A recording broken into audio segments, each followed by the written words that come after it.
Iš tikrųjų buvo įdomu žiūrėti, nes kiek žinau, jisai beveik metus laiko buvo pasitraukęs iš snukerio ir kaip praeitais metais laimėjo, lygiai taip pat šiais metais laimėjo nežaisdamas, tai labai pagirtinas, sakyčiau. Jisai genialus žaidėjas yra, bet iš tikrųjų gal jis turėjo šiek tiek, jam lengviau šiek tiek buvo, jis visą sezoną nežaidė, turėjo poilsio, bet iš tikrųjų didelis pasiekimas, 5 kartas, 2 kartą iš eilės apgynė.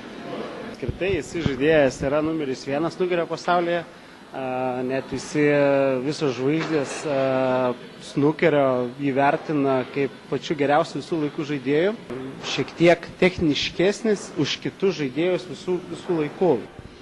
Mano manimu, kad ir nepasirodys jisai artimiausiose turnyruose, bet kitais metais bent jau į Crucible šį pasaulio čempionatą turėtų grįžti. Jisai gali pasakyti, kad jisai pabaigs tą karjerą, žinai, bet jisai už kokių 2-3 metų, žinai, sugalvos, kad aš noriu dar žaisti ir jisai žais, tikrai.